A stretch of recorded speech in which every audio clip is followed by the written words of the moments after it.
trust me for some goddamn reason. All these damn questions. People always ask. All these damn questions. People always asking me all these damn questions, and they so confused. I don't know what to tell them. Why he do this? Why he do that? How you do this? How you do that? Hell yeah, I'm trying to do what I want, and I get good grades. That's why I wear these hats ways. These people recognize that's why they stay up in my face. Cause People always ask. All these damn questions. People always ask. All these damn questions. they wanna know my play-by-play. They wanna.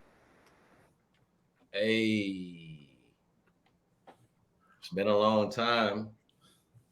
I can't even see. I had my glasses. I guess I'll find them.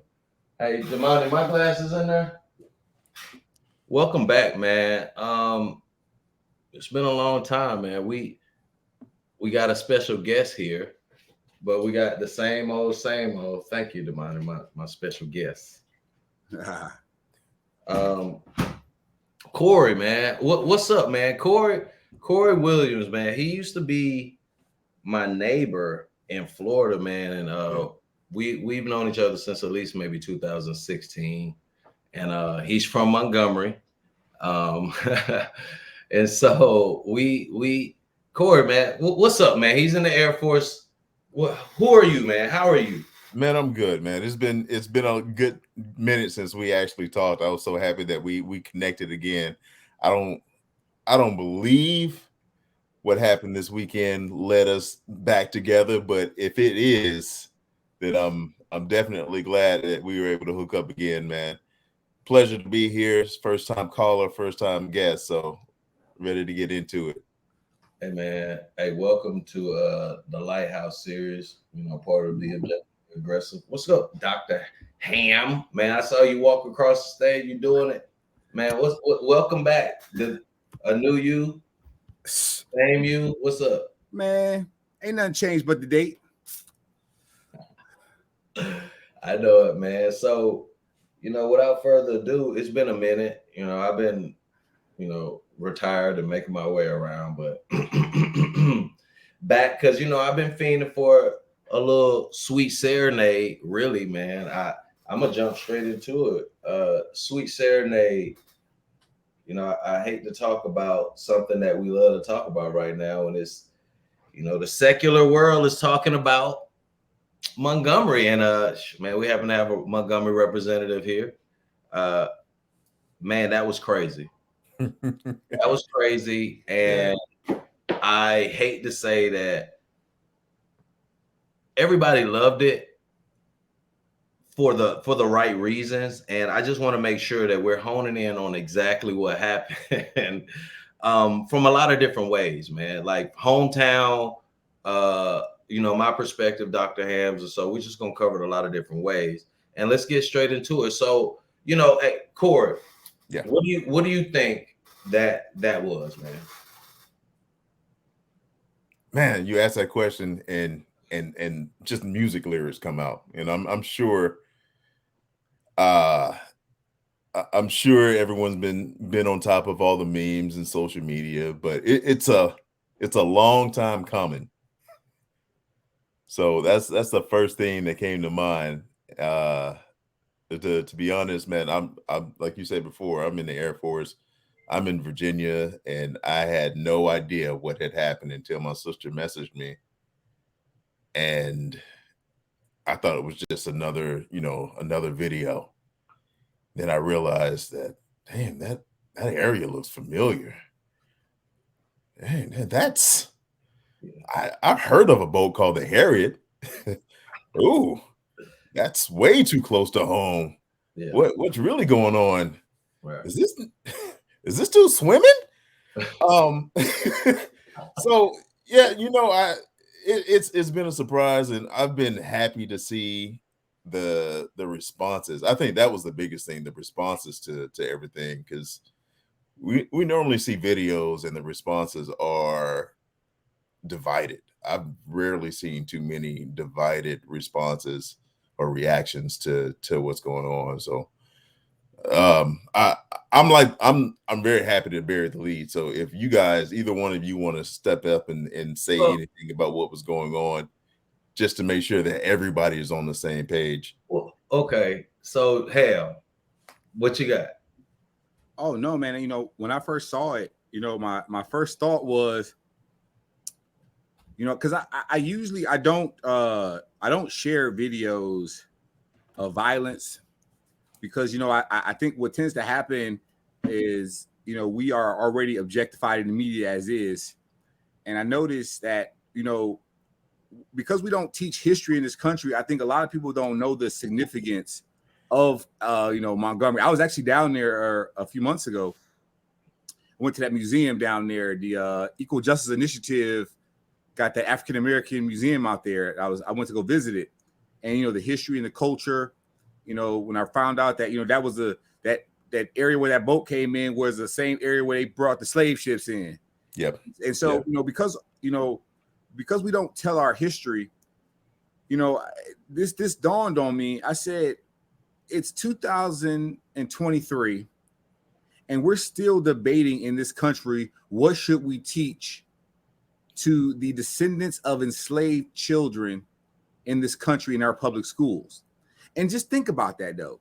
If we're still having that debate on what they want to teach us, what have they learned themselves? Because if they don't want us educated, they ain't trying to get educated. And the sentiment of that violence that we saw them jumping that man, the significance of that violence is an old story in this country. It's not a new phenomenon. Black people being abused and then the system abusing you after the incident. But one of the biggest takeaways is we haven't learned anything in this country. Oh, I think we learned something now. I mean collectively. Oh yeah, yeah. I tell people all the time that solidarity should come before unity. Nobody told that young black man to jump in that water and start swimming. But he saw something and he had a call to arms, a call to action. And I think that when I tell people that necessity will create solidarity in the black community, unlike any other force. You know, there was no training, there was no preparatory command. He saw an action. It's like, you know, and I think that to me is powerful because people wasn't just putting out their cell phones trying to record it. I'm like, put them cell phones down and go aid this man. That was the area for that shit to pop off. I'm talking about to the point where that's where the slave ships pulled up. And please believe I used to live there too. As soon as I saw it, I was like, oh, I've been on that. I've been drunk on that bug.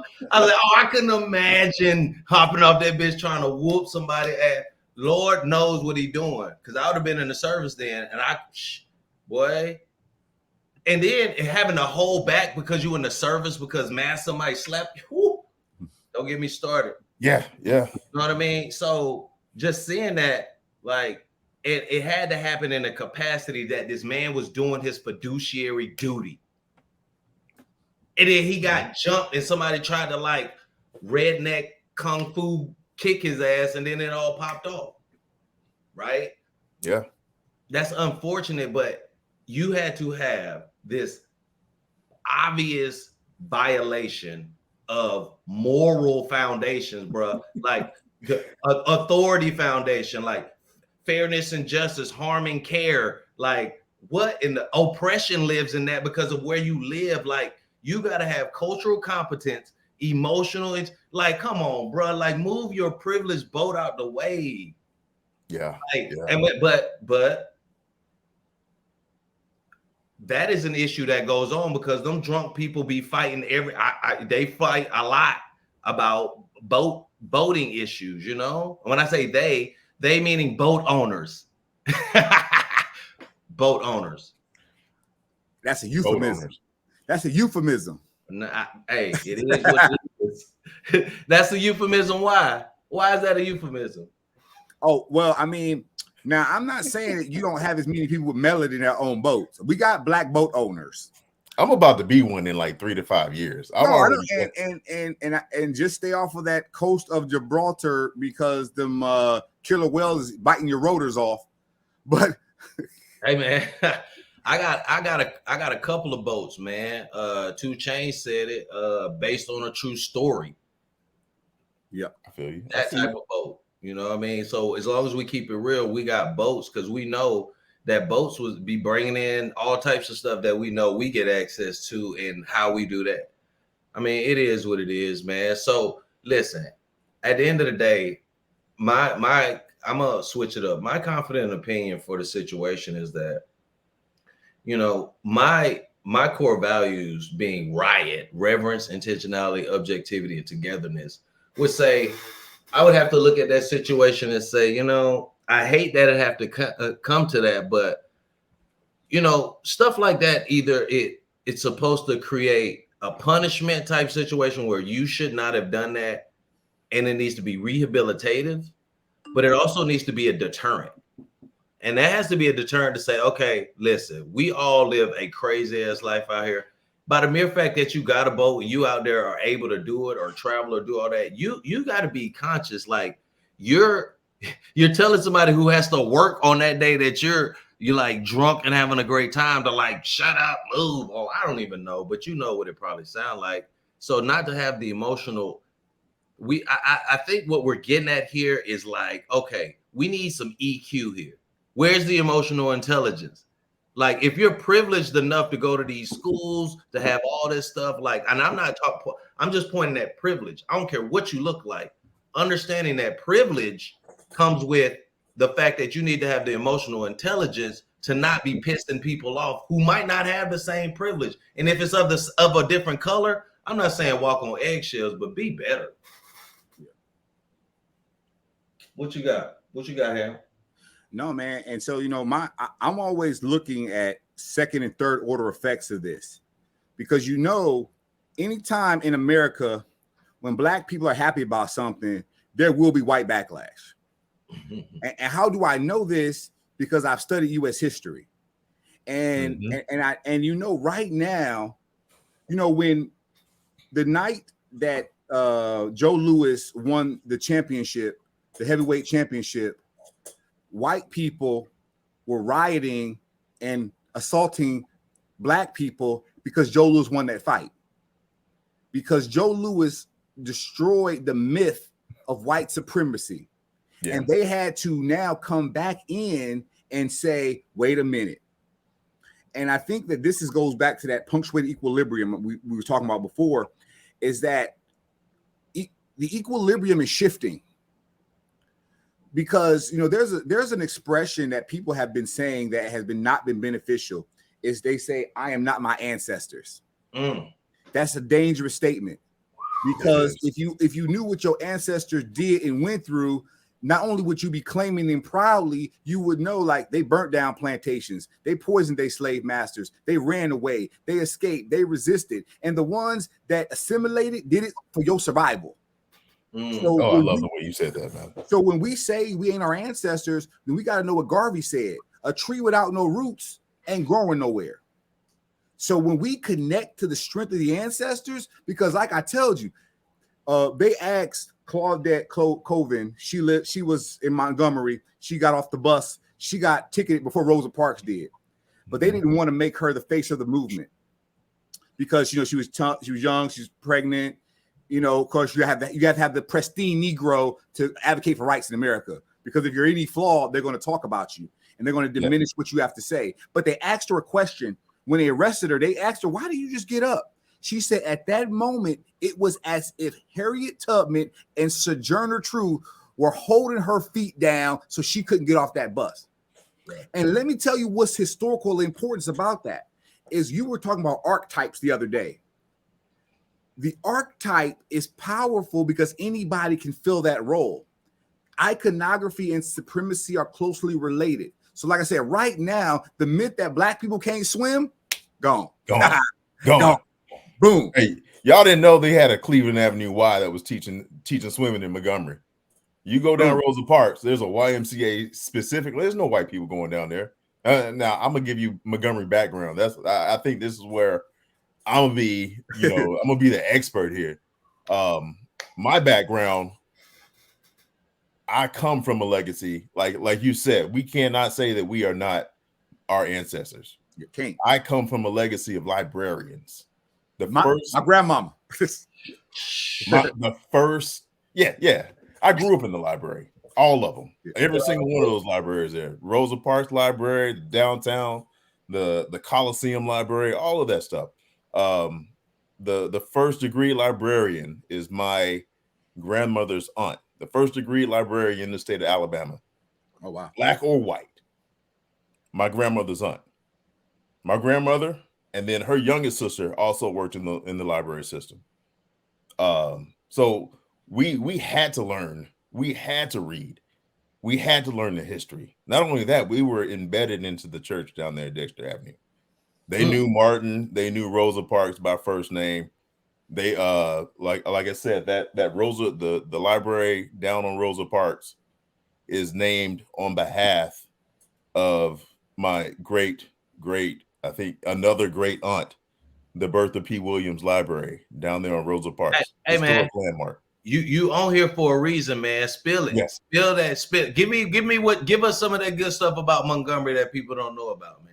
So there's so much culture there. I used to, when I was a kid, man, I took it for granted. I'm not gonna lie. I wanted to get away from it. It's completely different from what it is now. I'm proud to say that you see the hat right here. This is Montgomery Biscuits. Montgomery Biscuits, the baseball team. I'm rocking Montgomery hard, and I've been rocking it harder for the last week. But this isn't a new hat. I just like to keep them pristine. You know what I'm saying? But there's so much history there in Montgomery that people just overlook. I overlook. Like you were saying, I never really paid attention to the Harriet when I was growing up there. Never really paid attention to the history. Never even connected that the Harriet stood for Harriet Tubman, and it's a boat. That is where the slaves were. When I was, walking around downtown, they have historical placards everywhere. Didn't learn until I was, 16, 17 downtown where the fountain is, that was the auction yard for those slaves, less than a mile away from what happened, and then you have to put all that in perspective. And, they say hindsight is 20/20. You're able to look into the history a lot better and understand exactly what's happened. Now, on the on the lighter side, another legacy of Montgomery is fighting. Get to it, man. I just saw a video about that shit. Man, I'm sure everybody's heard about where you're not supposed to be in Montgomery. It's damn near the whole city. You just got to be careful. And I didn't fight. I'll tell you right now, I'm 6'2", 250 plus. I'm not gonna give you the full details of the body composition. You're not a small dude, but I'm not small. But I was small when I was in school, and I wasn't an intimidating kid. But from 4th grade to 7th grade, I was in one fight at least one fight every year. I never started it. I don't think I finished any, most of them, but I had to defend myself. You know what I'm saying? Man, so Montgomery, man, I think when I think about Montgomery, man, I always thought Montgomery was a capital city. It was a capital city, right? And so I'm like, me being from Georgia, I was like, oh, well, I guess like it's like another Atlanta, like whatever, right? And so, I didn't find out until I like cross-trained in the military in 2009. I go to Montgomery. I'm like, oh, okay, it should be lit. No, it was sleep. It is. So but me being who I am, I know how to find certain places and parts where it might be popping, right? And when I just saw it, I was like, yeah. I have no business anywhere in this city, right? But I read one of the first things I immediately started recognizing, especially when I moved there, was how big this place was, man. Like the landmass, like I couldn't get out of Montgomery. No, not at all. I couldn't get out, and it's not a small town. It's not a small. It's not a small town. I know y'all want to say this song, try that in a small town. Montgomery is not a small town. It's not, even though it tries to have small town vibes. But it's going away. Man, you can't avoid it. Listen, let me tell you something. When I was living there, I had a conversation with a gentleman, older black gentleman, and we just had a meeting of the minds. And there was the thrift shop on base, right? Because you know, sometimes at them thrift shops, you can find some good stuff on base. So I just happened to swing by there one time, and I was hollering at this guy. He was like, "Man, he's like, it seems like since they got their seat on the bus here, that was it to Montgomery." Yeah. And I'm like, I was like, and me being from Georgia, right? Like, you know, I had a different life. Like, I came up with you know, white people and stuff, but it wasn't like one of those bow down type things. It was like, it was a mutual respect, or it was like, get out the way, right? But at the same time, when I was in Montgomery, it was like, it looked like it was still kind of like that slow mentality, like, oh yes sir type stuff. And I'm not saying it was, but it just felt of the oppression. I mean, when you feel the energy of your ancestors in some of these places, that's why I don't like going to Charleston, man. Like, yeah, you know, man, it's just like, so like, what's the difference now? Do things change in Montgomery? Do things change in our world now based on this? Like, is there going to be maybe some, hey, let's maybe watch how we doing things now? What you think, Al? Well, so you know, we're talking about the lynching triangle: Mississippi, #1, Louisiana, and Alabama. That is the lynching triangle. And then when we start to talk about the difference, is that it's social learning. Social learning is what we are in the process of now, because we were socially engineered to be docile to white aggression. When the white woman walks down the road, I get off to the side. When the white person addresses me, I make sure I address them as Mr. I make sure that I have to follow these customs. I have to be woke in the South, because once I get out those big cities and I drive 20 minutes away, I'm going to be in Podunk somewhere. Yeah. And them sundown town areas.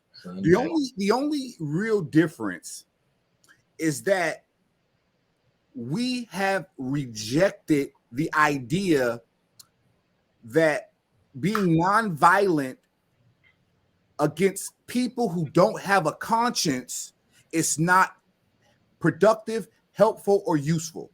If someone doesn't have a conscience, you can't reason with them. Oh. And what we are dealing with in this country cannot be reasoned with. And I think when you start to look at what's going to happen as a result of this and many other incidents, we got to remember our history. We had the Deacons of Defense, who were organizations that were created for security in Black neighborhoods. Yeah. It just so happens in our lifetime, outside of Liberty City in Miami in the 80s, where there was a large uprising of racial violence, of Black people pretty much beating up white people due to some issues that were going on there. They said that it was the most significant Black people attacking white people since the Nat Turner Rebellion in the 1830s. Mm-hmm. Because there is no history in this country of Black people randomly, systematically terrorizing white people or harming white people. We don't have a history of that. And the people who have the history of doing those things have convinced everybody that we are the threat. If that ain't the worst gaslighting in the world, is the people who did, and this is why I tell people, there is no difference, because you have to remember the same thing that these people did to get this land, they will do to keep this land. And see, the reason that I know that for certainty is because they haven't learned anything different. Nobody has taught them. That's what January 6th was about. It's about, we don't get our way, we will storm your building and take over your government. And next time we're going to come for real. That was just the dress rehearsal. And what we are seeing happening is a convergence of two phenomenon that most people have not experienced in our lifetime.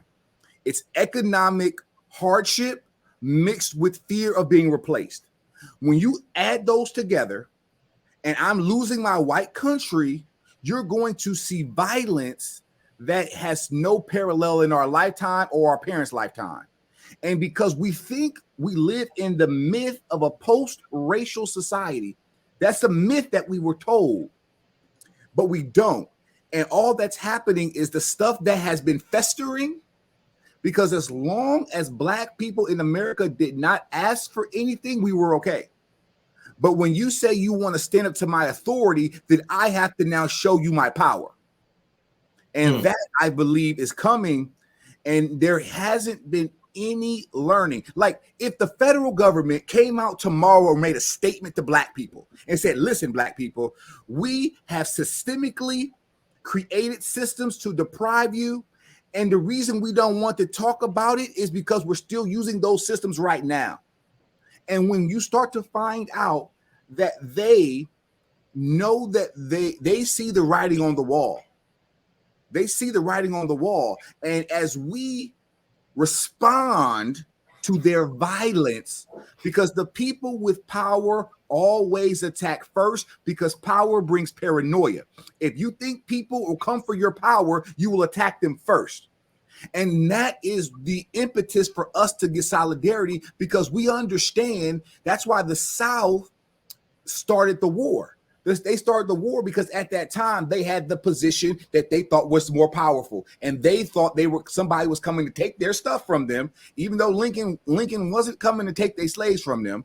But they fear, because their fear makes them paranoid, and their paranoia leads to delusional thinking.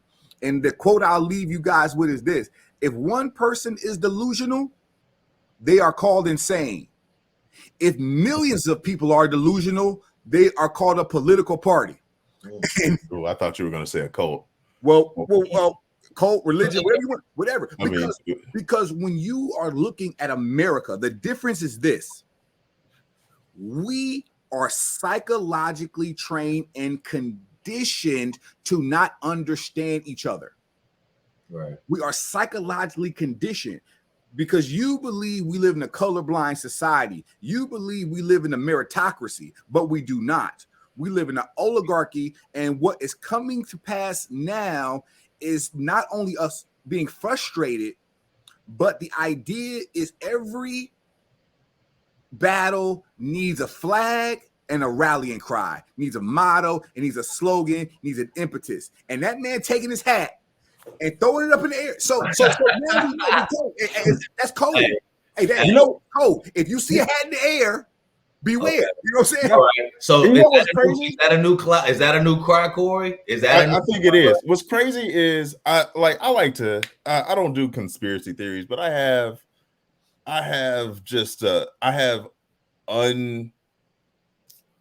unproven theories. This is just my opinion, but it's going to be based on a theory. That wasn't a battle cry. It wasn't. No. That was a sign that this dude was like, excuse my language, fuck this job. I'm out of here. It's the new battle cry. Yeah. It wasn't for everybody. It was like now. I'm done. I'm taking this off. I'm ready to go.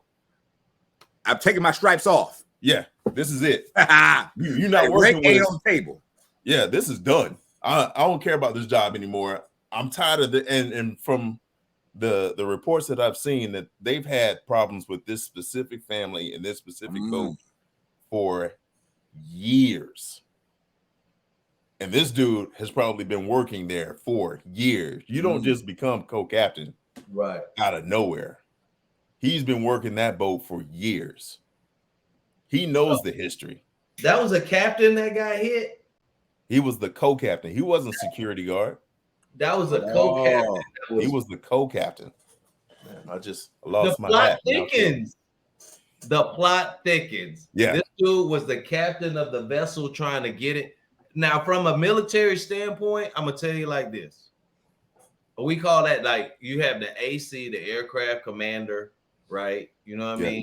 And that person outranks everybody. It doesn't matter if there's other people on the vessel that outrank him, right? And what's lovely about this is that was the strength of a community. It may be a microcosm, but old boy was working there. That's a summer job.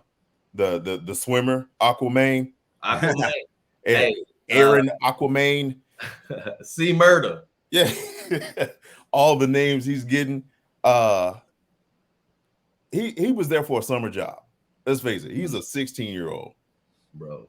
He's getting ready for his junior, sophomore year of school, probably playing football, looking forward to, possibly being a starter.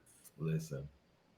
But 2-3 days out of the week, he's there in Montgomery, working that boat, getting to know people. And once one person goes down, we're gonna squad up. We become family quick. Woo. We become family. And they were both staff, right? They were both staff on that boat. So he saw getting jumped. He was like, "Oh hell no, exactly. bro. Not today." Nah, fam, you're not doing that. Bro, listen, man. I felt like, we have that mentality where like we can beat up on our own, but like you can't come beat up on my brother. Like, What are you doing? So I think that was one of the situations where like some of the keen, like just innate want to whoop somebody's ass just came out of everybody, right? And unfortunately, the enemy was of a different color. Because I done been in plenty melees where people the same color. You might have a couple of Hispanic and white friends and all that type of stuff, but like for real, when everybody black, you better know who you with. Yeah. You know what they look like. In that situation, everybody was white. And from what I've heard they spent 45 minutes on the water waiting for this boat to move, arguing from the boat. Wow. Arguing from the boat and throwing out, racial slurs and I'm not doing this and cursing people out. They already knew it was happening. You got the band playing Move, bitch, get out the way. That's that battle cry. That lack of melanin privilege. Yeah. I mean, there was definitely some privilege there.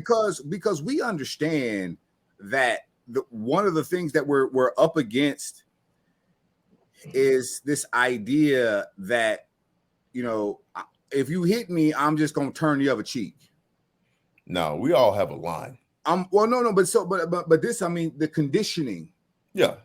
So what they would do historically is that if they came after you, they would usually threaten your family too. Oh yeah. And you got to get out of here because they understood that rebel nature is usually familial because somebody taught you in your family that I can stand up for myself. I have the right to defend myself. I don't have to shuck, jive, assimilate, code switch, anything. I can stand here and be in my space and stand my ground like you love to do.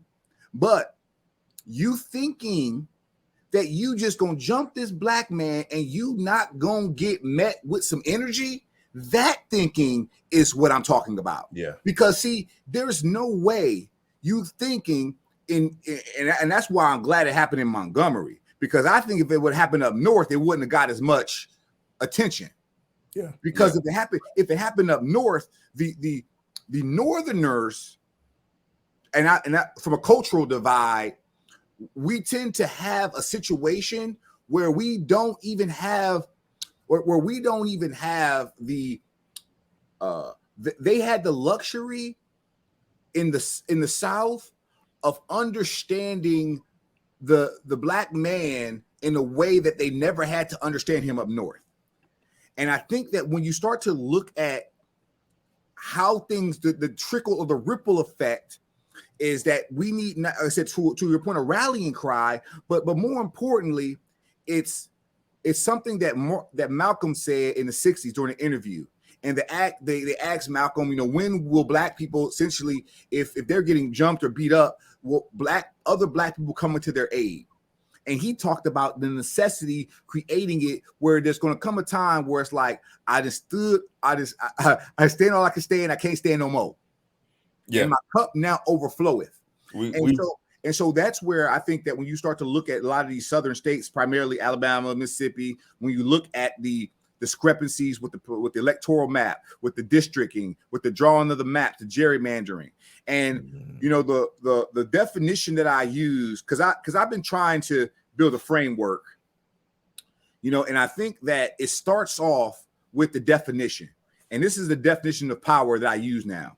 Power is the ability to define and to have other people define your reality and to have other people respond to your definition as if it were their own. Power is the ability to define reality and to have other people respond to your definition as if it were their own. That is psyops. That is mental warfare. Because if you are arguing with definitions that I created, then you will be defeated in the power struggle every time. Because I never created in my language to explain what I'm doing to you. I didn't create language to explain what I'm doing to you. And it takes the oppressee to tell the oppressor why and what these problems are, so that not only can you address them, so you can be readdressed. And Frederick Douglass said it the best. He said, man's rights consist in 3 boxes. You got the ballot box is the first box. Go vote, do your thing. You know, pick your leaders. The second box is the jury box. Rather be judged by 12 than carried by 6. And he said when the ballot box fails and the jury box fails, you got to go to the cartridge box.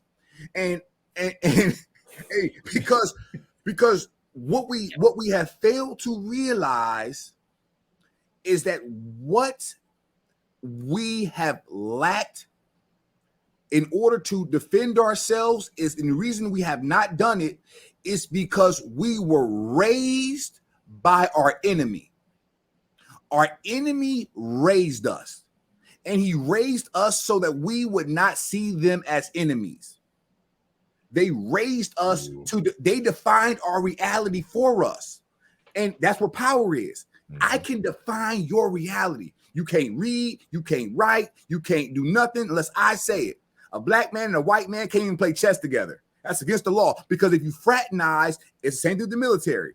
The same reason that officers and enlisted people don't stay together is because familiarity breeds contempt. The closer I am to you, the more disrespectful I will be to you.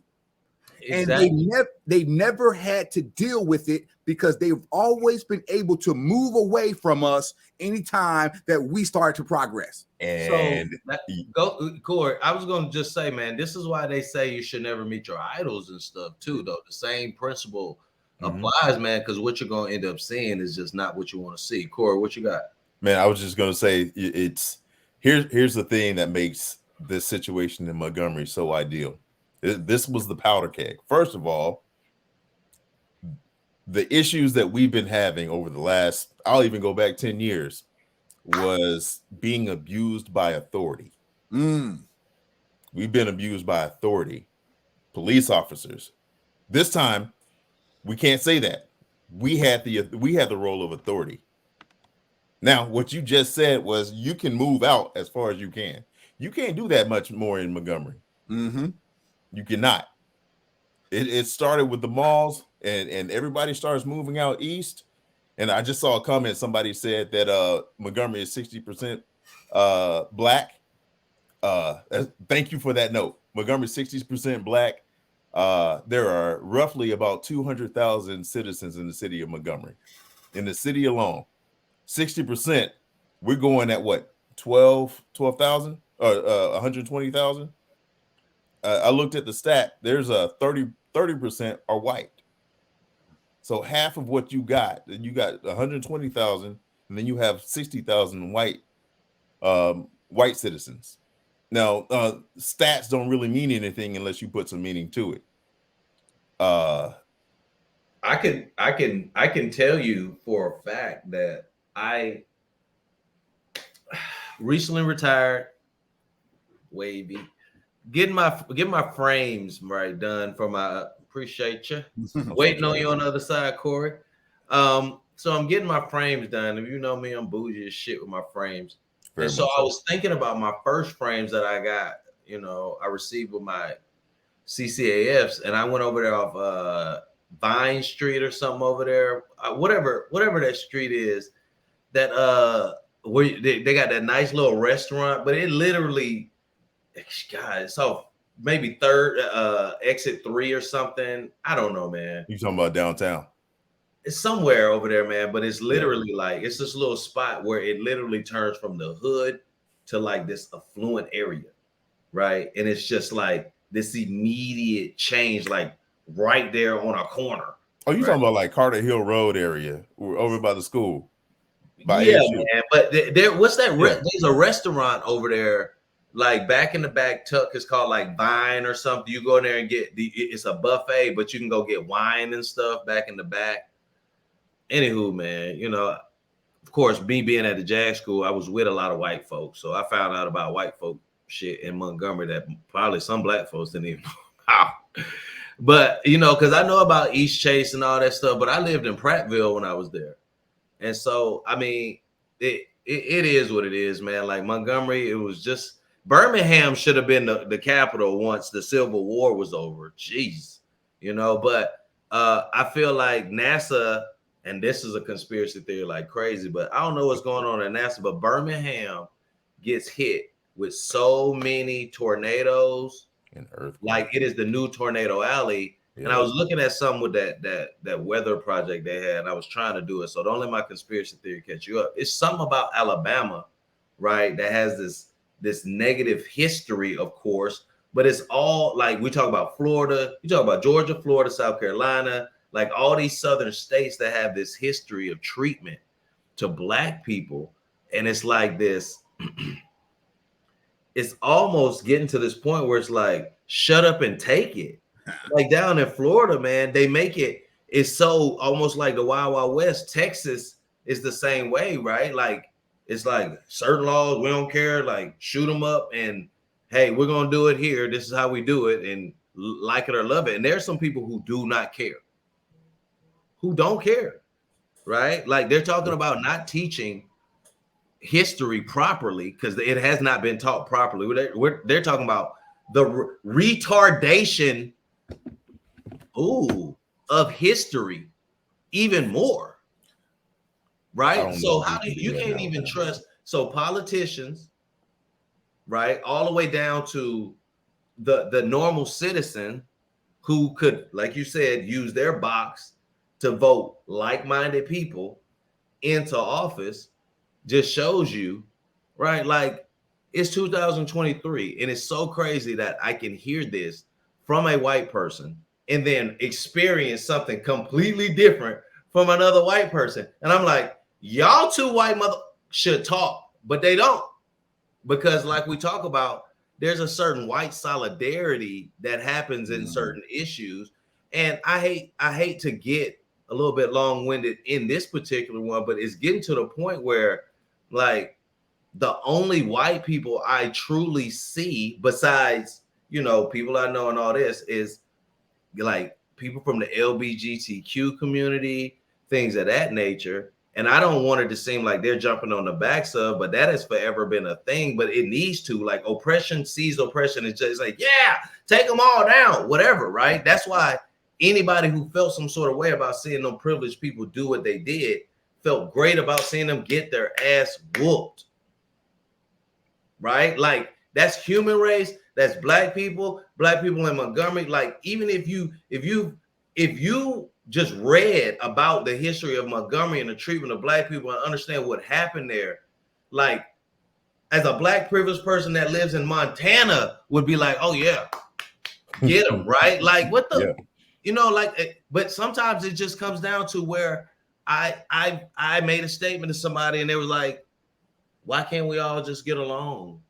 And I get why they said that, but it made me think that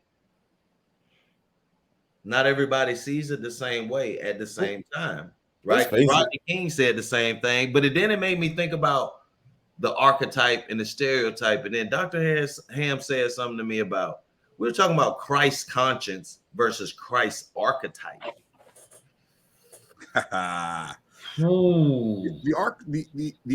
hero with 1,000 faces, the mono myth. Because stories, this is what Derek Bell said with critical race theory. He says that we've never told our story here, partly because we didn't know it, and then partly because no one wanted to hear it. But the reason that this is important is because I was in Montgomery and I was driving by and I saw a school named Robert E. Lee High School. as I see, I'm like, Robert, I felt like I was in a time portal. Man, I'm like, why do we have schools named after the man who led the army, who killed more Americans than any other person in U.S. history, foreign or domestic? This dude led an army that killed 300,000 Americans, and we got a school named after him. Not only haven't they not learned anything, they're doubling down. And while we are trying to figure out the symbolism, I don't care. Listen, nobody who benefits from your ignorance has any incentive to educate you. I don't care what the school is called. If I benefit from your ignorance, I will not educate you. And so the Carter G. Woodson said that the Negro has been miseducated. I would only submit to you that eventually history and the current day have to intersect. Eventually, they ain't history no more. The problem with America is that if you put me in your space and we are both delusional, I'm delusional because I don't live in the America that you know. Right. You're delusional because you don't live in the America that I know. Right. How will we reconcile our delusions? How will we reconcile? And I'd submit to you, we reconcile them the only way they know how to reconcile: violence. That you bring up Robert E. Lee, and I know that was a topic that has been I want to say tabled, but I feel like it's been shared upon on the situation. But they've been talking about changing that since everybody else has been looking at the names and the symbolism. Now, that was one thing that as an adult, and I talk about how crazy Montgomery was when I was growing up. There were only 4 public schools there, large public schools, but it was blatantly in our face that, like you said, Calvin, it seemed like we got past the bus boycott, and then we just sat down because we got what we aimed for, and we just took a break. We took a breather. I'm not going to say we quit. We just took a breather. Now, there were some other things that came on, I guess to lend some other symbolism that there was progress. Let's say like the majority to minority program for the education system. If you were a minority, and if you were a majority in the school that you were zoned for, you can go to any school in Montgomery City County, where you would be the minority, to try to increase the diversity of it. And I think the theory of the program is a really good idea. Man, I agree. I'm pretty sure there are plenty efforts that have gone down in that. My youngest sister is an Alabama State, university alumni, 2011. Yeah. Right. And her friends, right? So like I have ties to that place in a lot of different ways. But Alabama, just like you said, that triangle has shown over and over that they never cared. Right. And that's what I wanted to point on, is like going back to the schools. Those 4 schools, you know what the names of it. You already said one. Robert E. Lee, the Generals. Stonewall Jackson? No. They love him. They love some Stonewall, boy. Ooh. Jefferson Davis. Oh my, the traitor in chief? Jefferson Davis, the Volunteers. Sidney Lanier, the poet laureate. All of these have connections to the Confederacy. Mm-hmm. And then the last school, which is the furthest west was George Washington Carver. Okay. So they lent, let's keep the castle where Lanier is. I'm not sure what the status of these schools are now. Let's face it, I'm 20 years out of high school, so I'm not really paying attention to what's going on there anymore. I don't have any kids that's going to school there, and that may be a fault of mine, but it was very blatant. And once again, it's our legacy, not our it's our legacy, it's our tradition to have these. And I'm sure that was the argument, but I find it very ironic that we had all these, black athletes that went through these schools and made names for it. And I can go it off. The last one, Henry Ruggs, bless his heart, is going to jail, going to prison now. Went The Raiders, football player? Yeah. Yeah. There's a bunch of them. There's a hot pot of athleticism in athletes, stars. Robert Rah Johnson went to JD. Monrico Crittenden, he was he just passed, but he went to St. Jude. That's a private school, black private school on the west side. It was the last spot or the destination for the Selma to Montgomery March. Who else has been through there? George Teague, a bunch of athletes. But we always had that pride, and you really don't want to take pride away from your school, because right. that's a part of your experience. Right. I didn't go to a public school in high school. I went to the Montgomery Academy, and I still have pride for that. Right. It's fear the bridge, man. I just posted something about my school today. I interrupted Cory, and that pride is big because, but we won a championship, and there's a lot of different things that go into where you come from, man. And so knowing that you come from Montgomery and it has that type of oppression tied to it, because my city, Columbus, has oppression tied to it, but it's not the same. It's not the same. Yeah. It's not the same. And even though it's that close, it's not the same, because the way that Alabama operates and Georgia are completely different. And we carry that confliction in our head, whether we are knowing it or not. Anytime I meet somebody that's from Montgomery, especially in the military, that's the first thing we try to do is connect. Where you from? Oh, you from Montgomery? What's the next question? What school did you go to? Yep. Right. Robert E. Lee. Just throw up the L. Damn. Wow. Yeah. That's unfortunate, man. Well, it all comes down to this, man. Like, all that stuff comes down to, if we're having this conversation, which we always can, but an event brought it up, man. And I just think, at the end of the day, things like this happen, and we need to be a guide or a warning. And so I would say the warning for all parties. What's that? We need to be a warning for all parties. Right. But this isn't the beginning. All right, this isn't the end for sure. It isn't the end, but like Dr. Ham said, man, he was alluding to, we still got to be careful, man, because this is a win. This is a win for everybody, but it looks specifically like a win for Black people, because Black people need this win. We needed a solidarity moment so undeniable. Yeah. Right? Undeniable. The substantiation is right there, right? And so we needed it, but it's not to be missed that this event in this area should be a spark, that there needs to be a spotlight on all these states that have been oppressive and came from like this whole civil rights movement.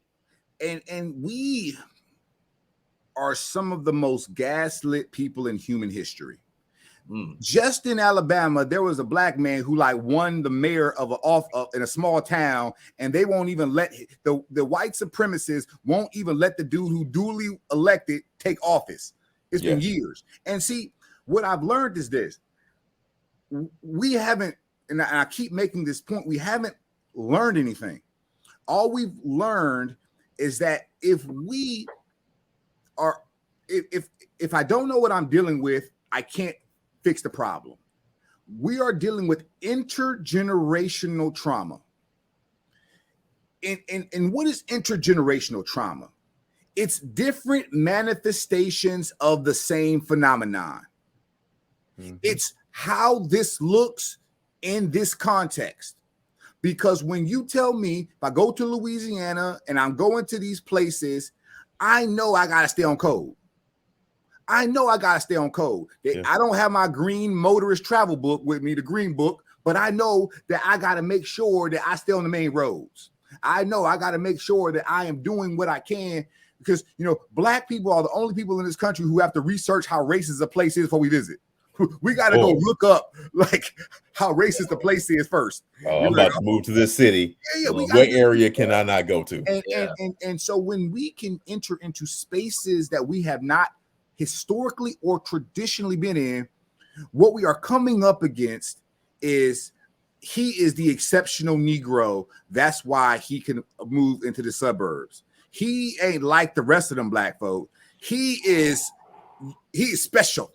But that's what we were raised to do. Yeah. That's what we were raised to do is to do what? Be exceptional. Okay, so speaking of that, how do we be exceptional besides the Black entertainer, man? Like, no, we're not so this is the problem. The problem is when we go to the definition of power, it is the ability to define your reality. I submit to you that the reality that Black people have in America is not our reality. It was the reality that was given to us. Is you give me a pig intestines and I'm going to make a delicacy. You give me a foot of a pig and I'm going to make a delicacy. I'm going to season my food because you gave me the trash and I got to get some flavor in this. So what we have done is we've taken everything this country has given us and they are amazed that they haven't destroyed us. They're like, we got the Indians. Why can't we destroy these people? It's because they don't understand that there's something in us that does not stop. Because when we see solidarity, what we find out is this. There are Black people in this country who want to assimilate into white society. And I say, I salute you. Go ahead, assimilate, make us look good. You got Black people who want to go back to Africa. I support that. Go back to Africa. You got Black people who want to live in their own reservation in America. I support that. Because until we get out of the monolithic thinking that we all have to be doing the same thing, it's wrong. It's like Booker T. Washington said, we are 5 fingers. The only time we got to form a fist is when they come to us. You about your business, I'm about my business. But they come and attack you, then I put that post on there. We're going to invoke Article 5 of the Negro Treaty. An attack on one of us is an attack on all of us. Wow. Now, there is no Negro Treaty. I made that up. No. We can make what? Hey, because what I'm learning to do is I have to first define my reality so that I can have power over me.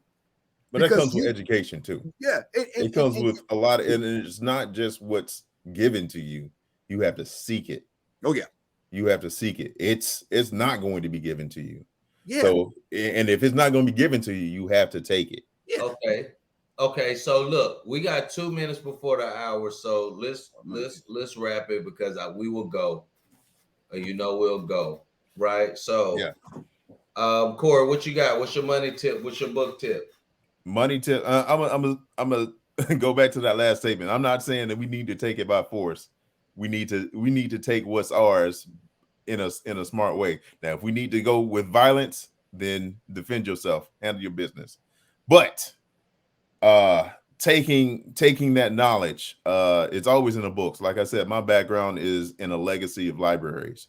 So I have to have a book, and I love seeing the background. I'm glad that's not a green screen, that Dr. Ham. But I love sports. You see, football is my second favorite F word. It's my shirt. But right now I'm reading Gridiron Genius, and it's a masterclass of building teams and winning at a highest level. Now, it applies a lot to sports and everything, but I've been reading it and applying it to just general leadership properties. Yeah, everything knowledge is transferable. You just need to know how to, adjust it and apply it to your current situation. Yeah. So that's the book I'm reading. Money tip. I know we talked about it earlier. Is invest in what you know. Target stock is $130 per share right now. How many times you walk out of Target with a bill less than that? Right. All right. What you got, Doc? So look at what you got. This book is called White Rage: The Unspoken Truth of Our Racial Divide. Robin DiAngelo had a book called White Fragility. Oh, I like the term white rage because when we say fragility, it makes it seem like they don't know better. They do know better. They do know better. It's rage. And what invokes Black people don't invoke white rage. What invokes white rage is Black people who want to change their position, who want to challenge the status quo, who do not want to accept the reality that you are giving me. That is what invokes white rage. Because if you a good old Negro and you just stay on your plantation and don't hurt nobody, they ain't nobody worried about you. But as soon as you cross those railroad tracks and start saying, why can't I do what so-and-so can do, you are going to meet. And it takes many forms in legislation. It takes many forms: economics, education, entertainment, law, labor, politics, religion, sex, war. And Dr. Francis Quest Welling added health to that. Those are the structures that we're dealing with. And when you attack one of them, the others come to its defense. To your point about education, right now we attack the education pillar. The law pillar is coming to its defense. You can't teach that. And so the system is insulated to protect itself from your critique. And that's why my belief is that when we start to talk about this system, my money tip will go into this. It's investing in yourself. Investing in yourself. Black people in America have the highest ratio of entertainment to education budget.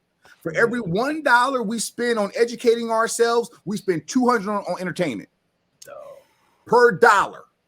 And we have to flip that ratio because the circus is what the emperor gives you to distract you.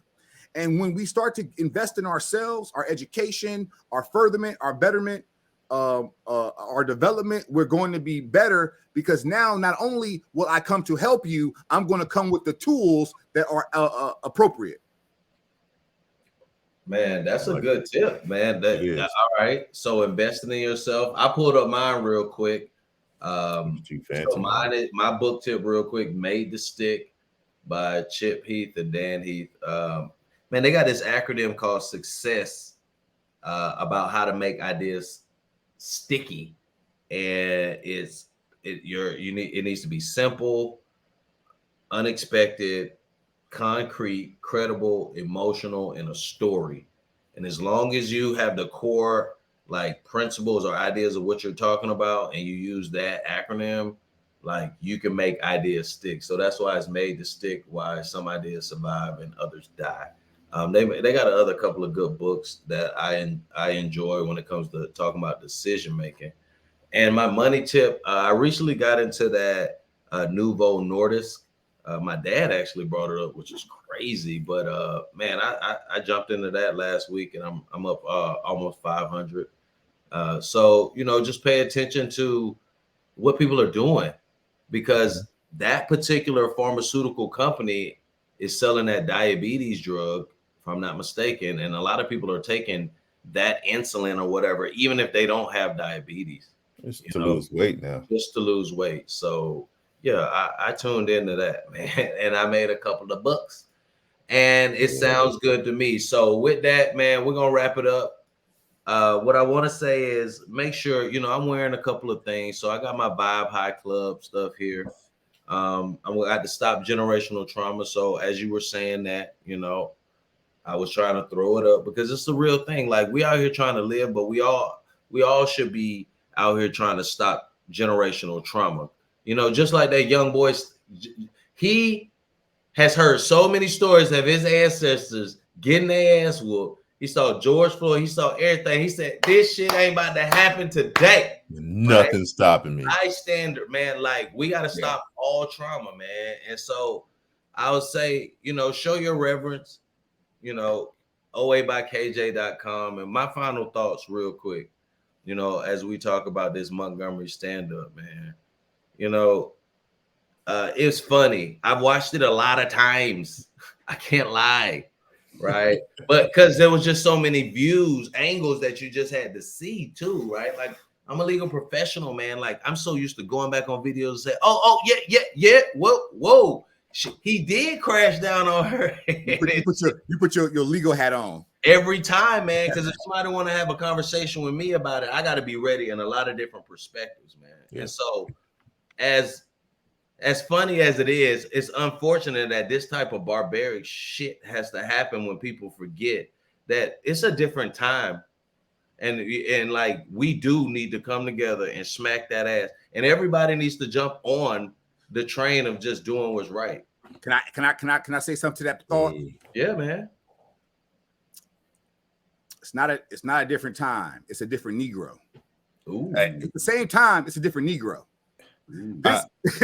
Hey, because let me tell you, when you ain't lying, because I will tell you this: we did not all leave the plantation on the same day. Right. There is this myth in America that we all like. You had people living on plantations where their great grandparents enslaved that in the 1970s. They were still living on the same plantation where they sharecropped at and were enslaved at. Mm-hmm. And when I say leave the plantation, I'm talking about the thinking, the plantation mentality. Right. Because if I don't understand the plantation mentality, then I'm going to misunderstand that the generational trauma did not just affect Black people. White people were traumatized too. The whole time. It made a God complex for them. That's what that Karen is. All that Karen is that's the white lady on the plantation. Karen during the antebellum South was called Miss Ann. Oh, same. We had a name back then. We called her Miss Ann. Was the Karen back then? It was our way of calling them what they were. So we've always done this.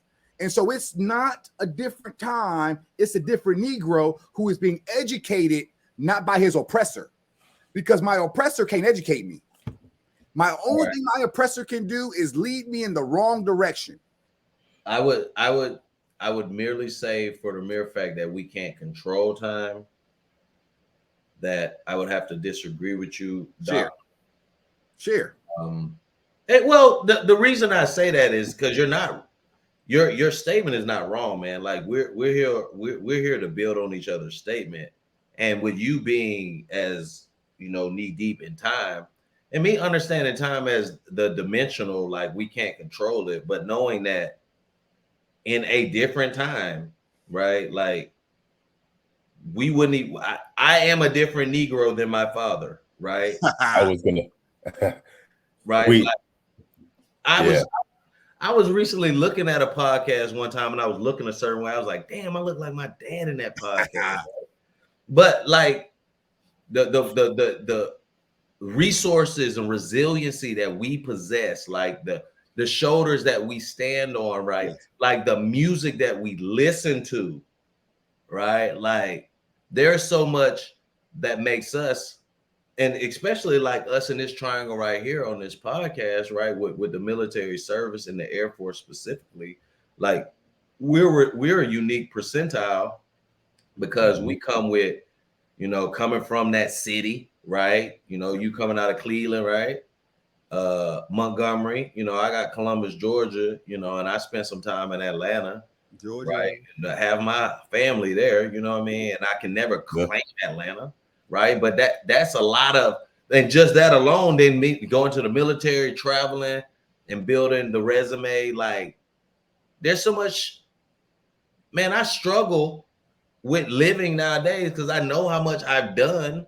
And then I say, I want to do more. Then I'll be like, what the hell, man? Like, what are you trying? Your only competition is yourself, right? Because I recognize if I look back, who the hell else is, if I were to do the numbers, statistics don't lie, but the story tells it all. I have so many unique situations on my own that make me my own type of 1%er, right? Like my own type, like from single dad to being in a doctorate program, right? But I got a doctor on, you know what I mean? Like, so here we go right here. So I made sure that I was in another room, you know what I mean? But it's like all these delicate things that we got to balance, right? Because I swear we struggle, and white people too, and everybody, ethical exhaustion, man, because like knowing that code switching is easier to do sometimes, but then in the long run, the mental health of a person who has code switched so long can actually produce like the worst type of monster, believe it or not, right? Especially if you understand the power of power. God, you take the power of power. Now, I'm sorry that I used it twice, but if you know how to manipulate and manifest at the same time, you're dealing with a higher level of consciousness, right? And so when you live in a world where you're a black person, you've been told that you have a soul and that you literally thrive on the souls of your ancestors, and you've been taught that through some sort of religious or spiritual discipline that you need to depend on some sort of spirit to keep going, right? You start talking to these spirits, you start reaching for these things that you know exist, because damn it, if you start paying attention, it start making sense. But you still understand that you have to manipulate if you're going to get somewhere, which comes into play external power and authentic power, right? Which are the two main books that at the end of the day, black, white, or whatever, the soul, if I cut anybody, they're going to bleed, right? So which tells me, and I've done my share of anatomical visits, it's all pink. And so at the end of the day, I'm talking about like in science, man. I'm in the psychology class. Get your head out together. Hey, I can't help that, bro. And you know damn well I leave plausible deniability for anything. But hey, we all have a past. Well, I'm saying the past, the future, but it's about the present. The psychological flexibility. Man, I'm gonna pause on that. Go ahead, Corey. What you got? I'm gonna finish with one of the. I'm gonna circle back to what we actually started to discuss is the statement, "I am not my ancestor." Okay. No, you can't say it. We all agree you can't just say that and let that be the end statement. I am built by my ancestors. I am the second edition or volume 2. I'm the sequel. I'm here to do more. I'm here to push that envelope a lot further. Records are meant to be broken. So we are to further advance the narrative, the drive, the mission, whatever you want to call it, to make it better for the next. Because I'm not my ancestor, but I'm also not my descendants, and I have a reason to do what I have to do. So that's a lot deeper than what I wanted to, and I don't know where I pull this shit from sometimes. Oh, pull it out.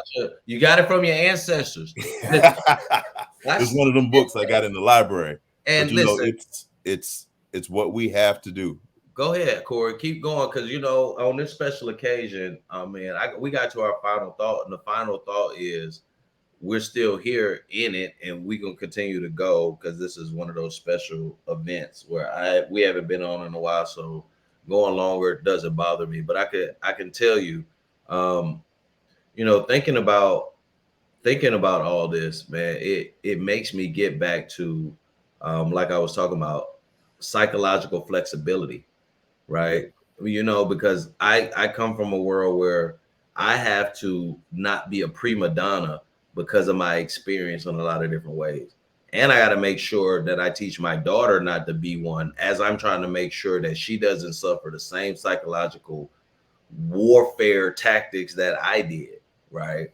But Like how do you do that, right? Like you have to understand what your ancestors went through, right? Because if you don't learn history, you're bound to repeat it in a lot of different ways, right? And so what I found is that every 20 years, right, you have to do a check of who you are and where you came from, and make sure that you have to do a validity check, right? And what it's called a law of hereditary for me, man. And it's like there's a compound interest in life. Now I'm a nerd out for a second, but I'm gonna bring it back. Like when like my daughter's 20 years old, and there's just certain things she's now recognizing that like I'm not a superhero like she thought, right? Like certain things about family, like this is messy, that's messy, but she still has to live inside that, right? Because once we all learn that, so and so grandma was this, it was like, oh shit, grandma was drinking vodka while she was driving. Damn, I thought that was water in that clear until you tasted it, right? It's like all these things you have to learn socially.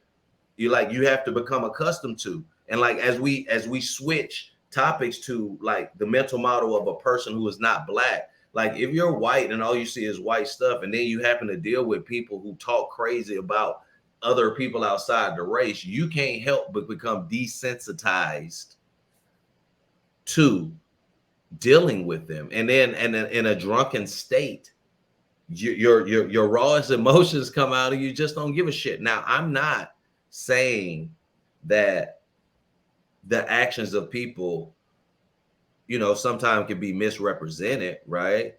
But, there was something I saw about that same family with on the Breakfast Club, and them going into the hospital. And I think you said the same thing, Cory, maybe.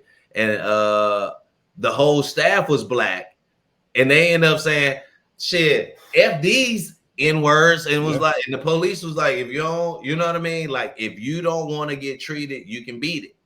And they beat it because they didn't want to deal with any more black people. Historically, the enslaved person could not read or write. And because they couldn't do these functions, I think when people say we are not our ancestors, there's two sides to a coin. Yeah.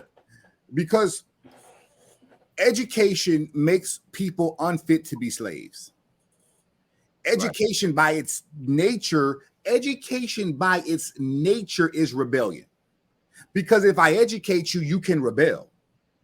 If I educate, challenge. Well, no, because this is when I say rebellion is only free people rebel. Yeah. See, in order to be free, I have to have the right to rebel, come what may, come what consequences may. If I don't have the right to rebel against tyranny, against oppression, then I'm still a slave. And I think when it comes to what we're seeing about our ancestors, it's the question that I ask people, because I start from the foundation of our lineage here. And I'd say, who taught black people how to raise free children? Who taught your parents how to raise a free child? And better, who taught your grandparents? Who taught them? Who taught you how to raise a free child? And I'd submit to you that we are on the job training. And more importantly, because when I read the slave narratives, when I read the historical accounts of the books, the Peculiar Institution, what I found is one glaring similarity is that each plantation they took best practices, right? Like they would talk to them, they have meetings like, hey, I'm having some problems on my plantation. What should we do?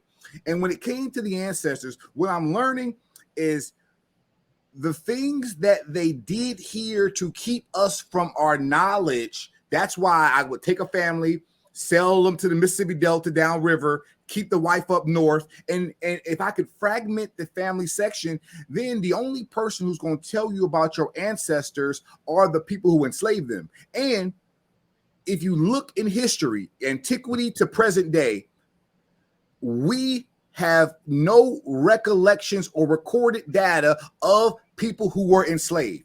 We are the first generations of people who come from descendants of enslaved who can read, write, and articulate our condition. Because the goal of the slave master was never for you to report your condition, because if you could report on your condition, then it makes them a monster. That monster you're talking about, that moral monster. Because when we call it out and we say, I see the same thing happen today. When Michelle Alexander wrote The New Jim Crow, and you see that the prison confinement are at the same levels of the 1850 levels, then what you will see is it's slavery by a new name. It was redesigned. It got a rebrand. And what we're seeing now is, unless we deconstruct, and this is hard to do when you're dealing with the trauma, especially when you don't know your ancestors, you don't know them. I mean, specifically, I don't know. My grandfather was enslaved in Alabama, or his family was in Alabama. My grandmother on my mother's side was enslaved in Nashville, Tennessee. I just found that out a couple years ago. I just found that out. Y'all cousins.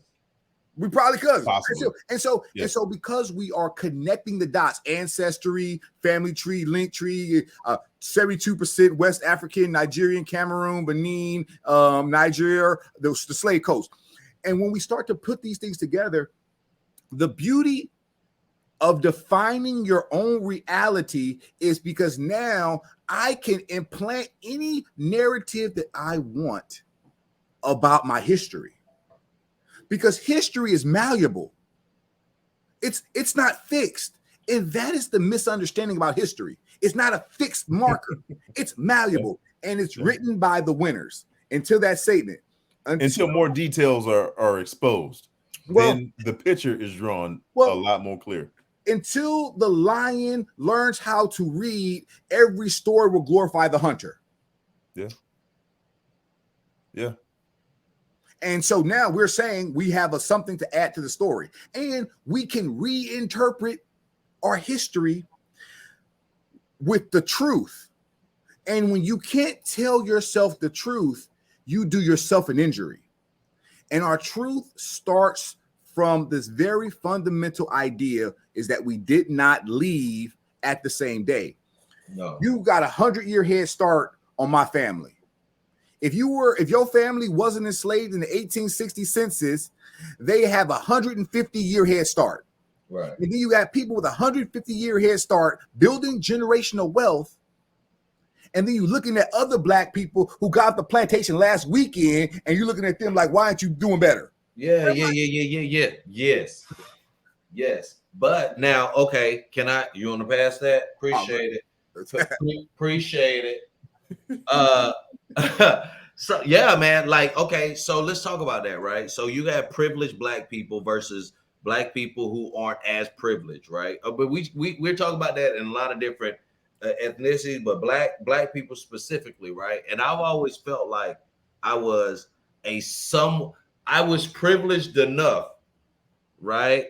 Privileged enough to experience certain things and be certain places, but also not privileged enough to sit on that line and be able to experience not getting what I think I should, based on a social economical situation or race. I don't know. You had to deal with that growing up. And, if you lived in a world where, a quick update, like my mom was damn near, she was about, God, I hate to say assimilation, but I cannot say it wasn't like I think black women are more susceptible sometimes to assimilation because of survival, right? And so this is what ends up happening in corporate America. Saw it, right? Like all you need is a structure like this: a black woman, a white woman, black woman, and then like some white guy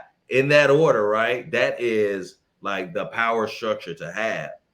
And I sat in it, like coming into an organization. I'm like, holy shit, you could not move a message in here if you wanted to, right? Because you got the black woman who you understand. She's like, oh, I'm just doing my job. And even if she's creative, the white woman is going to filter her stuff up to her black boss, who her black boss is just like the younger black lady, but just older and more conditioned, indoctrinated.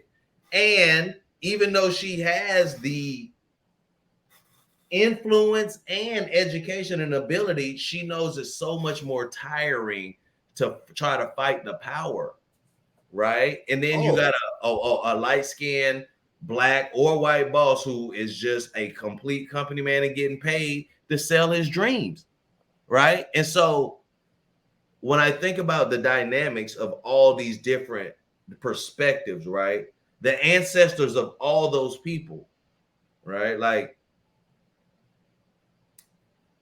I was talking to a friend of mine, a white lady, and she said, older white lady, and she said, I remember I had a black principal, and he was just like any old other principal until his black friend came in one day, and I happened to be staying after school, like somehow, and that door, the door was open. I don't know if he knew I was there, but when his friend came in, his whole language changed. That Key and Peele skit. Like, what up, my nigga? Oh shit, brother, goddamn. I'm like, hey, code switching. yes, right. Yeah, and it's like this thing that I've recognized, unfortunately, is that people have to be in tune with their soul, right? Because when we think about our ancestors, we literally have a discussion about religion being we should be trusting our ancestors versus the religion that's taught to us spiritually, right? Like there are things that could split the conscience of a black individual from the ancestry to which you exist through two parents, right? Like you can have a parent that is on one path spiritually, religiously, right? And then you have this complete other parent that is just on a complete other path, right? And then as a child, you have to embrace both of those. And then so because you are both of those. And you are, but I mean, shit, if you don't get a chance to do it, fatherless home, right? You can become imbalanced, therefore creating a higher tendency of myopia, right? Like you're just gonna shit. That's why you see a lot of dudes locked up because they got their mama's emotions. A grown man with your mama's emotions are dudes in prison acting on their emotion, right? Because at the end of the day, a man and how a man moves versus a woman is going to be different. There, I segue back to the conversation about the black man and black women in certain situations. And a black man is only going to be kept to certain power dynamics unless he shows that he is of that particular organization, almost to the point where you got to sell your soul, right? Like, how far do you got to get? Hey, big ups to my people still serving. But I've always said, like the higher you get, especially enlisted, you got to be selling your soul, man, because they want people who gonna do what they want, man. Like if your EPR even reads like you're a disruptor, you might not get nowhere. Man, you being real traumatic to me right now, man. How long you been in the Air Force? What's that? How long you been in the Air Force? It'll be 18 years. What's your FSC? 3F2. Training. You're a training manager? Yes, sir. What squadron? I'm at headquarters. Oh, you big time. Yeah. Oh, yeah, man. okay. This is. I feel like I've been targeted. you been. Hey, no, it's called Vector. Yeah, Vector. no, I'm talking about Kelvin. What Kelvin said. I feel like he's targeting me right now. That's a flagrant foul. Hey, but you said it though, because when he said that, it wasn't until I got out. It wasn't until I retired that I understood what the process of the military does. Because when I learned that the same way they ran the plantation is how they run military bases, it's built on the same construct. Specialization, only know your job, stay in your lane. CE, don't talk to com don't talk to fire. Everybody stays in their lane. And if this, maybe sometimes support group can get together because we all support group, but we ain't going to med because we don't do med stuff. And that is how you can compartmentalize data so that nobody sees the whole picture except for the brass. And I believe as you move up the ranks, and I was talking to Young about this. I said, to understand the Black conservative in America, you must first understand, why would a Black person want to conserve anything here? What about here do you think you should conserve? Because our ancestors live in this ground. We bury our ancestors here. This is just as much our land because we paid for it with our blood. And so I think that when you start looking at the military, it was the first way after the Civil War that allowed upward mobility to Black people. But one of the things that I've learned, and this is what they confused him, he said you can't use the master's tools to dismantle the master's house. But if I control reality, then I will say they're not the tools don't belong to the master. The tools are truth. The tools are universal and can be used by anyone. That's why they don't want you in the room. That's why they don't want you as a Black person with a PhD, because you can go into a room that you can't get into without it. Because now, if you want to invalidate my scholarship because I got it from your approval, if you invalidate my scholarship, then you rebuke your own credential. Yep.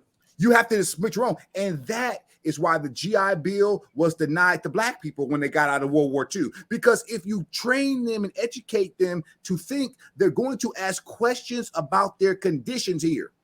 Because the white PhD researchers ain't studying Black trauma. Hey, they ain't studying the impacts of what their ancestors did to you. Now, don't get me wrong, some do. But the percentage that do is not like Black people, because when you ask Black researchers, what do Black researchers research? You research the most pressing issue that you see facing yourself. I'm not going to research anything that doesn't involve what I'm going through. We're going to go through a Black history lesson right here, because that's exactly why we have medical breakthroughs now. Bruh. That's why. Let's go through open heart surgery. Black man. Why? Because we needed that service. We weren't getting that service from anywhere else. We had to learn on our own. We had to innovate. Yeah. And more importantly, when you start to see that despite, and this is the testament, I would say the greatest testament to Black people in America is that we're still here. And you said the word spite. In spite of all we've been through, we're still here. We're still there is that is probably the core power behind the drive. Is spite. Yeah, still here. Yes. We're still here.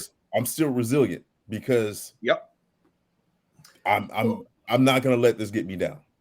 But that's the pent up tension that this country sits with because of the amount of energy put into the oppression of Black people. And the problem is this, all right? Science tells us that energy is not destroyed. It is merely displaced. And so at the end of the day, where is all that energy? I'm gonna tell you where it is. It's locked up in special places for shit to pop off, like at Montgomery, right? Because ain't nothing like the training of motherfuckers getting jumped to kick in just like it did. Because every single thing that I've seen the motherfuckers getting jumped on kicked in. And I said, oh, there go bruh. You know, once you start skipping, it's over. Once old boy get like that, once old girls were dragging her, I said, oh, she finna throw her in the rip. Oh, they going to her. It was once you pull up your pants. And he said something that was important, because when I listened to our that PragerU thing yesterday, because see, I like to listen to the arguments that my opposition is creating. Right. I listen to their arguments so that I can address them correctly. And when they make arguments to downplay or minimize our struggles here, I tell them this. I said, yes, Black people enslaved black people. But guess what? They kept their name. They kept their culture. They kept their territory. Hell, and when they were enslaved, they could even rise to levels in the enslavement where they were at. They could become leaders and warriors, and they would fight for them. And they didn't understand that you were in their family. And we say, well, and I'm like, well, they didn't do chattel slavery. You were a person there. And when you conflate what happened there to here, it's such an injustice because it just signifies the ignorance. And the last thing I will say is this, and this is what I've been working on. The boys called it the double consciousness of black man. We have two consciousness. We are not African and we are not European. Right. We're like a hybrid. We are a mixture. But I submit to you, there can only be one voice in your head at a time. Mm-hmm. So I have to reconcile my Afrocentricness with European value, but that don't work. And the reason it don't work is because I told the guy before, I said, in Africa, we didn't use a prison system. We didn't have a word for prison. They didn't lock you up. They didn't believe in African culture that you benefited by segregating a criminal from society. They thought it made you worse. So we didn't do that. Prison is a European concept. But if you ask somebody right now, what are you going to do with deviant people in society? Put them in prison, because we only have the Eurocentric mentality. And the Eurocentric mentality is cage the offender and segregate, isolate them from the rest of the non-deviant people. But yes, anybody can become deviant because injustice breeds insanity. I'm going to say that one more time. The longer you have to deal with injustice, it will breed insanity. You will lose your mind because you have to reconcile, why don't I see what you are saying? You're telling me that we've made progress, but I don't see it. And now what you're making me do is you're making me resort back to my ancestors and my Afrocentric side, because I understand that, to your point about religion, I cannot worship a God that allows you to treat me the way you do. We have to disconnect from you. And we don't understand that the black church in America is taught with white ideology. We don't teach black liberation in our churches. We teach, well, wait till the sky to crack and Jesus to come back and get your salvation. Don't worry about being poor here. You're going to be rich in heaven. Well, that's a great argument if I'm rich now, because ain't nobody rich talking about going to heaven. And Elon Musk ain't waiting to go meet nobody in heaven because he good. He got his blessings now. And we have been so conditioned to think if I'm struggling, I'm doing it for God. If I'm getting abused, I'm doing it for God. And that mentality is what they wanted us to think.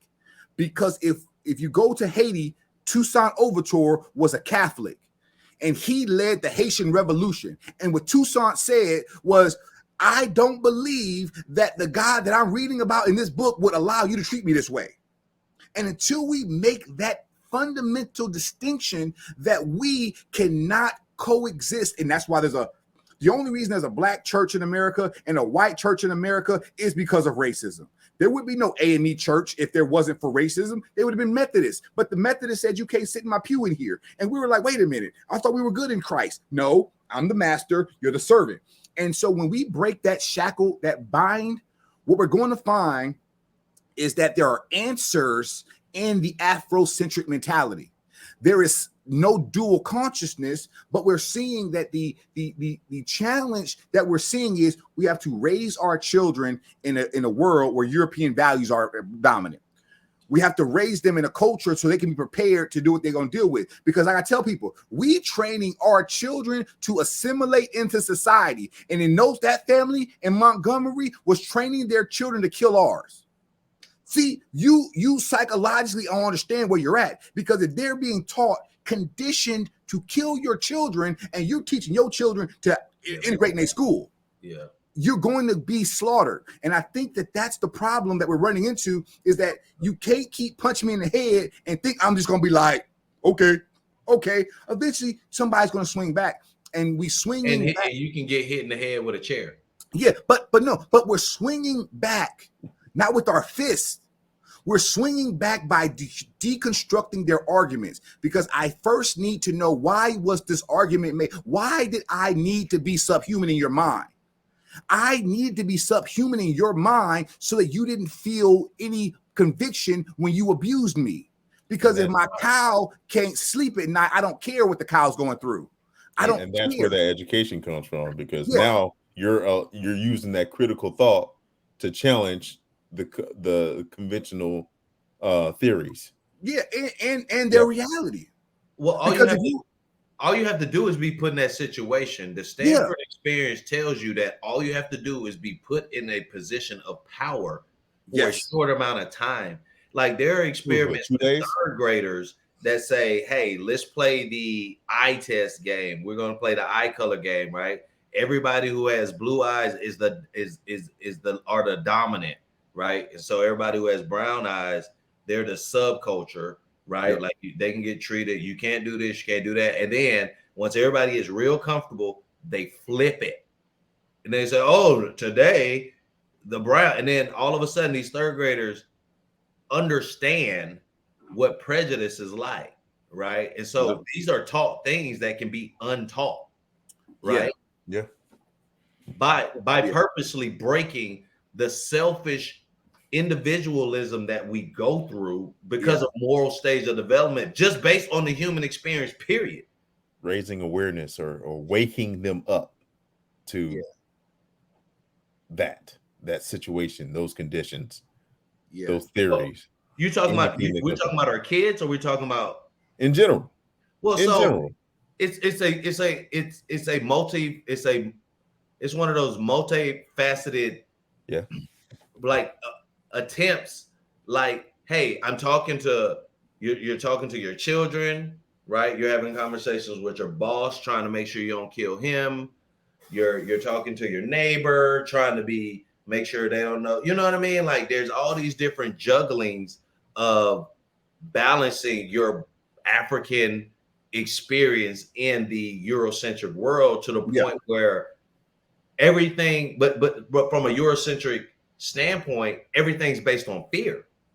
Everything's based on fear in the breadwinner perspective, right? Because the European mindset is to get land, right? Like own, produce, and have your own for your legacy and whoever benefits you. And that comes at any cost. And that has been with the history. Yeah. Because Europe, if you've been to Europe, you've been to probably Europe. Yeah. Europe doesn't have any natural resources. Right. It's scarce. Correct. So if I take people in an environment where resources is scarce, then they're going to murder each other for the resources. Right. Like, and it's normal. And more importantly, the problem with thinking that you are superior than somebody means there's nothing you think you need to learn.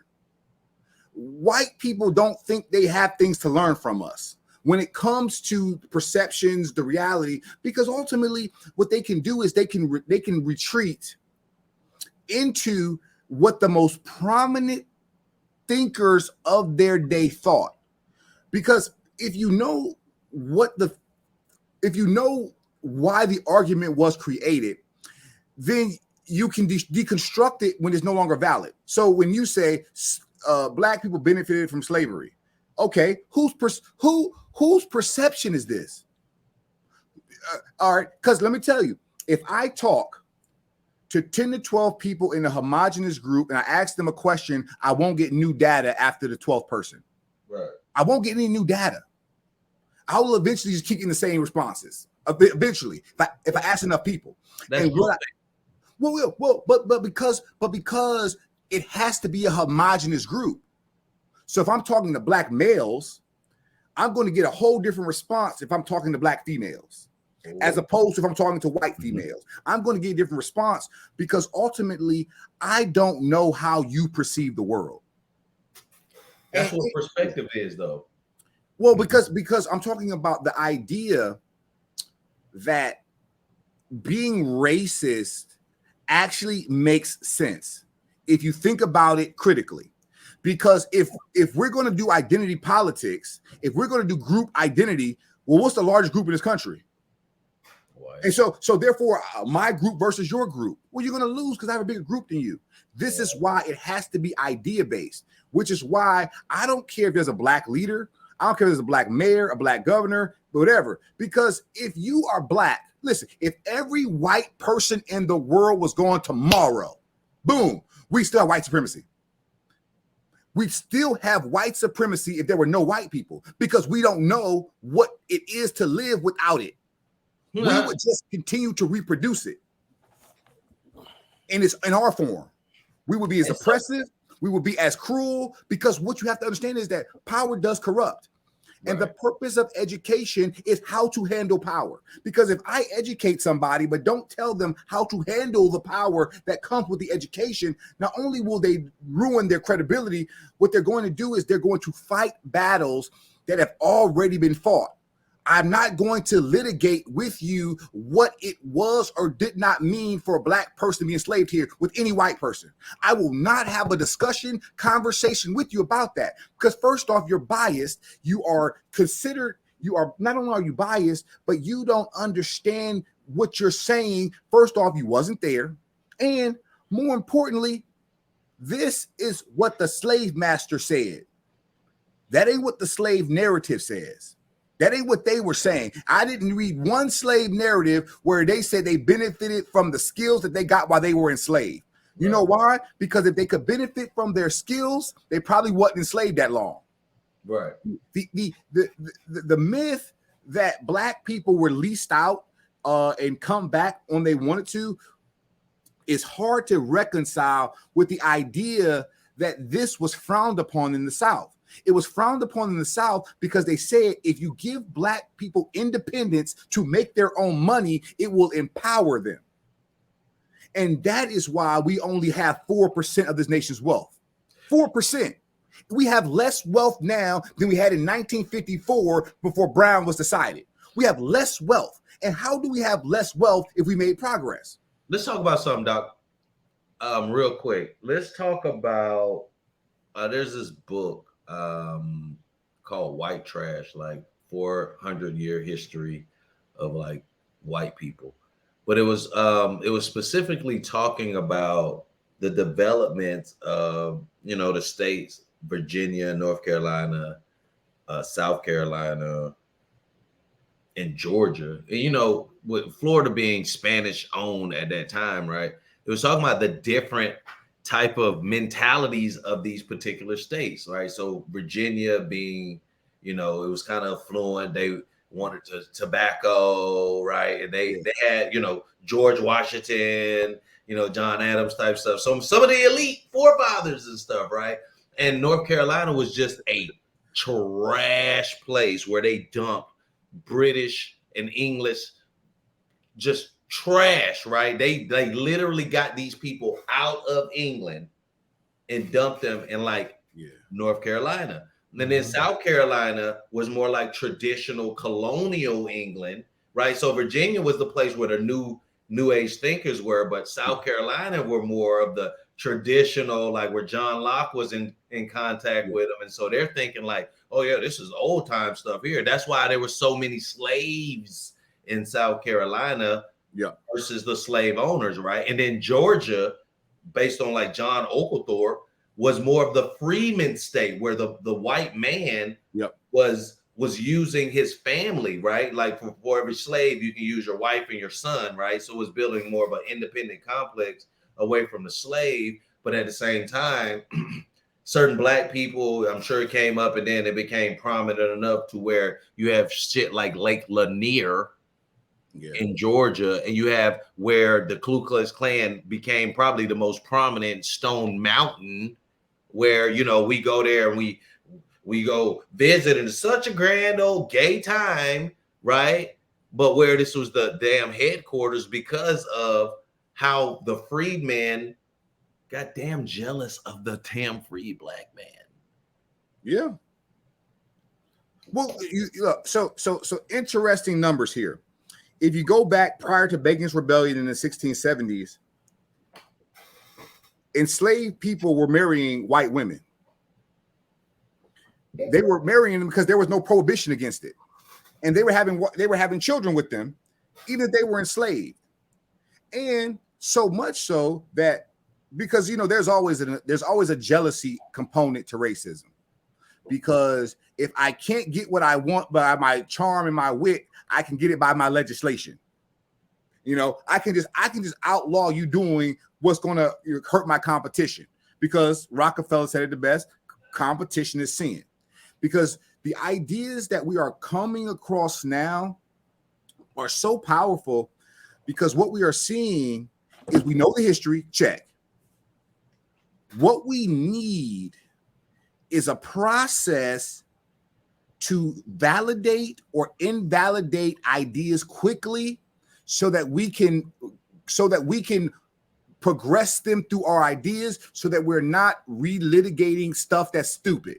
We're not fighting stupid ideas. And we're not saying like, okay, you tell me your idea for Black people in America. You tell me your idea. Now I'll tell you my idea. Now now once we tell each other our ideas, what we'll say is that do your ideas encompass mine or vice versa? How can we reconcile our ideas so that you a Hebrew Israelite, he a Muslim, I do Buddhism, he's Islamic, but you Black. And as long as you Black, we need to be solidarity because our enemy don't care what religious faith you are. And more importantly, this idea that we are trying to establish our own reality. And I say that, and the only reason that I say that is because when one of the reason that this is important is because let me show you this. You see this book?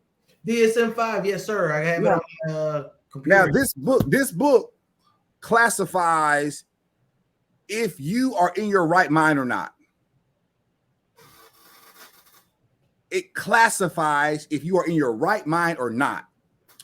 And what we find out is Black people are often misdiagnosed because, great example, prior to 1908, there was no diagnosis for schizophrenic. The term schizophrenic was diagnosed in 1908, right? But did the phenomenon start there? No. Of course not. The phenomenon of schizophrenic behavior primarily started in Black women first. When their child was sold from them, they would be having conversations with their child as if they were still there. They would essentially lose touch with reality.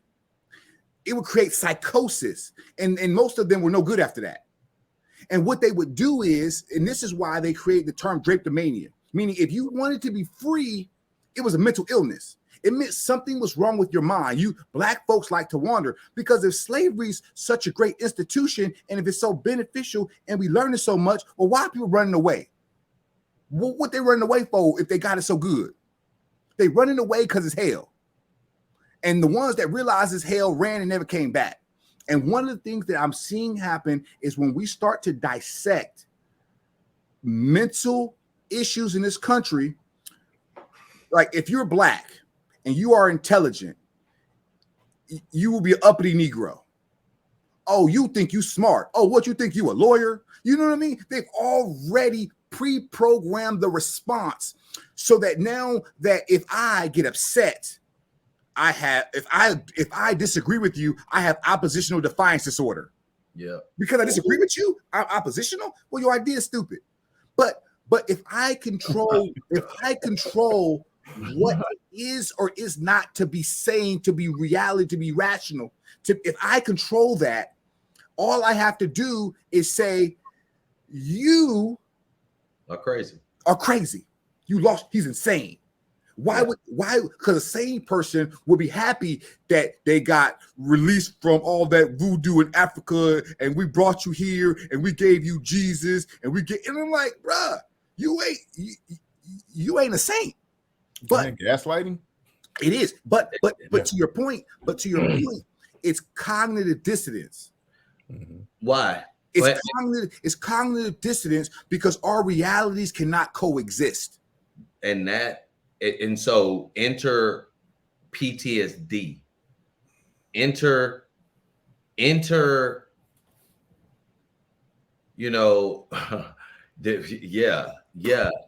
Yeah, Hey, PTS, PTSS.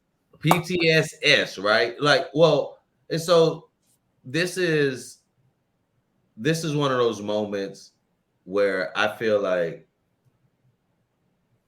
we have to talk about time, right? Because we only have a certain amount of time. Like even right now, like I feel like I could continue to go, right? But I feel like we got to wrap up in 5 minutes. I mean, it is what it is, and we can continue to go if we want to after this. But time is always of the essence. But time is more valuable than money, right? And so the American distraction is always wrapped in time. Because what I've noticed is people don't even have the time to have the discussion about anything, right? Like right now, like we just taken almost 2 hours to talk about some stuff, and we've been all over the place, but it's been great dialogue to sharpen the iron, right? But it's just a drop in the bucket because we gotta get up, you gotta go somewhere. I'm right now, you know what I mean? Right now, I'm not no flex. Like I put myself in a position where I'm gonna take some time to focus on me and get the education and maybe come back out, reinvent it.